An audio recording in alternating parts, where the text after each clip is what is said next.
السلام علیکم، میں ہوں انیس خان اور آج ہے مارچ کی 27 تاریخ۔ ایک عجیب بیان بلاول بھٹو زرداری صاحب کا نظر سے گزرا، جس میں انہوں نے اپنے ورکروں سے خطاب کرتے ہوئے یہ کہا کہ ہم نہ حکومت میں ہیں اور نہ اپوزیشن میں، یعنی درمیان میں ہیں۔ مجھے اس کی سمجھ اس لیے نہیں آئی کہ بلاول صاحب کے والد محترم زرداری صاحب صدر ہیں، جو پاکستانی فوج کے سپریم کمانڈر ہوتے ہیں، ان کی پارٹی کے یوسف رضا گیلانی سینٹ چیئرمین ہیں، پنجاب میں طاہر سلیم صاحب ان کی پارٹی کے گورنر ہیں، سندھ میں ان کی حکومت ہے، بلوچستان میں پیپلز پارٹی کی حکومت ہے، اور وہ کہہ رہے ہیں کہ ہم نہ حکومت میں ہیں نہ اپوزیشن میں ہیں۔ بڑی عجیب سی بات ہے، جو درمیان میں ہوتے ہیں وہ تو بڑی عجیب مخلوق ہوتی ہے۔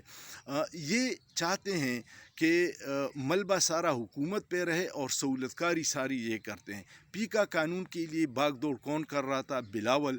آدھی رات کو 26ویں ترمیم پاس کرنے کے لیے آنیا جانیا مولانا اور مختلف سیاسی لیڈروں کے در پہ کون کر رہا تھا؟ بلاول۔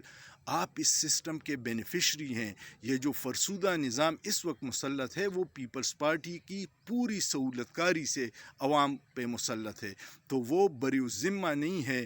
مسلم لیگ نون کی جو نااہلیاں ہیں اس میں پیپلز پارٹی کا پورا حصہ ہے۔ اگر بلاول کہتے ہیں کہ ہم اس حکومت کا بوجھ نہیں برداشت کر سکتے تو فوراً حمایت لے لے، دوسرے ہی دن ان کی حکومت گر جائے گی، لیکن آپ ایسا نہیں کریں گے۔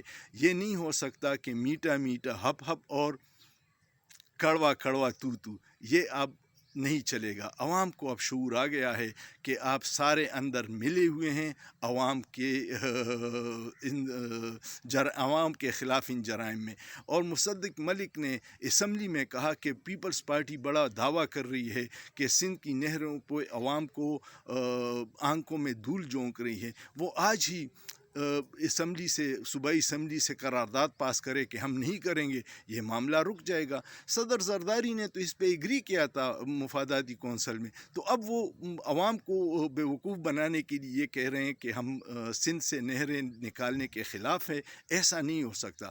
آپ آج حکومت کو دھمکی دیں کہ اگر سندھ سے نہریں نکالنے کا منصوبہ فوری ختم نہیں کیا تو ہم اسمبلی سے باہر آ جائیں گے، حکومت فوراً بند کر دے گی، لیکن آپ یہ نہیں چاہتے۔